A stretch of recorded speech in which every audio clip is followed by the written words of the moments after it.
Bonjour, bonsoir à toutes et à tous. Alors, le venin a été craché dans la vidéo précédente. C'est un truc très personnel, alors si ça vous intéresse pas de m'entendre raconter ma life, allez pas la regarder. Euh... Ouais, non, c'est du commérage à la con. Donc, ça vous intéressera sûrement pas. Donc. Match de foot ce soir. France-Allemagne, si j'ai bien compris. Et j'en ai rien à secouer. J'en ai rien à secouer parce que j'ai jamais trouvé d'intérêt au football. C'est-à-dire que regardez, 22 millionnaires courir pour amuser des millions de prolos et se rouler à terre à chaque fois que quelqu'un leur marche un peu sur la chaussure, c'est- en te disant que sur le terrain, il y a à peu près le QI à Nabila, au cumulé. Non, non, ça m'a jamais spécialement branché. Non, j'aime bien le tennis, le rugby, le basket, les sports mécaniques, surtout. Mais le foot, non, tu vois. Je crois que c'était les Anglais qui disaient, en parlant du rugby et du football, que le football était un sport de gentlemen joué par des voyous et que le rugby était un sport de voyous joué par des gentlemen. Bah tu vois, c'est très très vrai. Sauf qu'au rugby, les mecs, quand ils se sont arrachés un œil, qu'ils se sont pété le nez ou brisé la mâchoire, ils se relèvent et ils y retournent. Neymar, il y a un mec qui marche, tu vois, puis qui effleure à peine sa chaussure. Ah, puis il tombe par terre. L'autre jour, il y avait un match du Brésil, le mec, il s'est pris une petite bousculade. Il roule, tu vois, il roule trois quatre fois, puis il s'arrête et puis il regarde autour de lui et il se remet à rouler. Un match d'équipe nationale. J'ai- Non, mais à chaque fois qu'on nous parle d'un... oui, le capitaine de l'équipe de France va parler. À chaque fois, j'ai l'impression que je vais le voir arriver qu'il va faire Bonsoir Paris. Il y a quasiment plus de coiffeurs que de sportifs sur le terrain. Ah, mais l'équipe de France, c'est la meilleure équipe du monde. L'équipe de France, c'est la meilleure équipe de la CAN. Je me demande même pourquoi ils ne participent pas. Mais ouais, effectivement, c'est une des meilleures équipes du monde. Après la Belgique, on avait la possession de balle. Allez vous faire foutre. Je m'en fous, je suis franco-belge, hein, techniquement. Mais non, en fait, j'ai même pas tant mauvaise que ça parce que je m'en cale de ce sport. Le truc dont je me cale pas, c'est le fait que Griezmann ait déjà annoncé que ce soir, tous les joueurs mettraient genoux à terre. Pourquoi? Ben pour un monsieur violent qui cachait de la drogue dans ses fesses et qui est mort pendant l'arrestation d'un policier violent. Ouais, Floyd, ouais, ben lui. Non, parce que George Floyd, c'était un dealer, un camé, un junkie, un ancien acteur porno qui a résisté à une arrestation en étant défoncé au fentanyl. Le mouvement BLM n'a pas été fondé en l'honneur de George Floyd, il existe depuis 2013, si je ne dis pas de bêtises, et a été financé à hauteur de 190 millions de dollars par un certain George, dont je ne dirai pas le nom de famille, qui commence par un S et qui finit par Oros. C'est un lobbying, si vous préférez. C'est un effet de mode. C'est un effet de mode qui n'en a rien à foutre de ce qu'il prétend défendre. Parce que la vice-présidente de BLM a quand même acheté une villa à 1 400 000 $ dans un quartier blanc. Parce que défendre sa communauté, oui, mais vivre avec sa communauté, non. Quelqu'un a dit hypocrisie. Et donc, on va voir ces 22 trous du cul de millionnaires, enfin au moins les 11 français, mettre un genou à terre pour un mec qui, s'il avait eu une autre couleur de peau, n'aurait jamais fait parler de lui. Je suis désolé de le dire, hein, mais ça n'est que ça. Et à ceux qui disent que c'était un crime raciste, le policier qui a tué George Floyd, parce qu'il l'a tué, c'est un meurtre, hein, je suis désolé, mais c'est un meurtre, avait déjà 13 dossiers au cul pour violence policière. Donc, un crime, oui, de haine raciale, non. Parce que ces victimes, elles étaient de toutes les couleurs. Surtout après qu'ils soient occupés d'elles. Mais bon. Non, ce qui me fait chier, c'est... en Chine, les Chinois sont en train de dégager les Ouïghours pour mettre les Han à la place.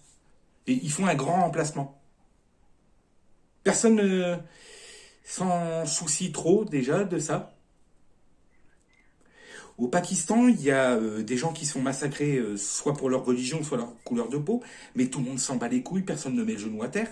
En Arménie, il y a des gens qui se sont fait génocider en Artsakh, hein, le Haut-Karabakh, tout ça. Personne n'a mis genou à terre.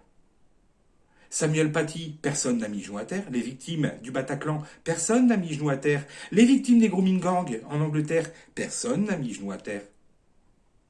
Quand un Français s'est massacré, personne ne pointe genou.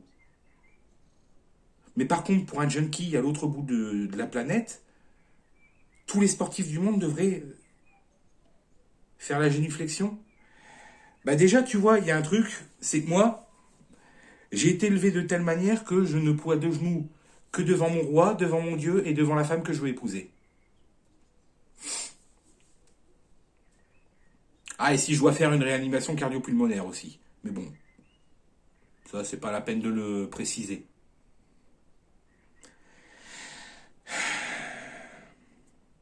Mais parce que je suis à moitié belge, hein, donc techniquement, le roi des Belges, je le croise, je fais une petite courbette, tu vois, le protocole. Si je croise Macron, je sais pas, je vais avoir les phalanges qui dérangent. Mais non, non, ployer genoux pour un junkie, non, je peux pas m'y résoudre. Et je ne comprends pas que sous l'impulsion d'un effet de mode, des mecs qui n'en ont rien à foutre disent bah on va le faire quand même parce que ça va faire plaisir à la plèbe. Non, la plèbe s'en branle. Les bobos, ça les intéresse. Mais les entreprises, ça les intéresse parce que les bobos, ça les intéresse. Et comme ils ont du pouvoir d'achat. Mais BLM, ça n'est qu'un business. Comme le lobbying LGBT qui te vend des trucs couleur arc-en-ciel. Tout ce que tu vois qui est estampillé arc-en-ciel, c'est du lobbying. Dont la plupart du temps, les gays se passeraient bien. Parce que ça les fait passer pour des cons et pour des consommateurs peu avertis. Ce que généralement, ils ne le sont pas. Tout ça, c'est du lobbying. Tout ça, c'est de l'intérêt. Je n'ai vu aucun hashtag Arménie, aucun Save Armenia, Armenian Lives Matter, tout ça. J'ai rien vu de tout ça. J'ai vu aucun French Lives Matter quand 160 personnes se sont fait massacrer au Bataclan. J'ai pas vu Teacher Lives Matter quand Paty s'est fait décapiter. J'ai pas vu non plus Jeune Fille Lives Matter quand Victorine Dartois s'est fait assassiner. Ou quand Axel Dorier s'est fait traîner sur 800 mètres par deux petits connards qui étaient probablement complètement défoncés au volant d'une voiture de location. Tout ça parce qu'ils avaient renversé son chien et qu'ils ne voulaient pas assumer les conséquences de leurs actes. Pour ces gens-là, je n'ai vu personne mettre le genou à terre. Alors, au bout d'un moment, allez vous faire foutre. Je sais pas. Si on ne ploie pas le genou pour les innocents, pourquoi on devrait le plier pour les coupables? Je suis pas en train de dire qu'il est mort de... Si, en fait, la mort de George Floyd, c'est de la faute de George Floyd et du flic qui l'a arrêté. Les deux sont responsables.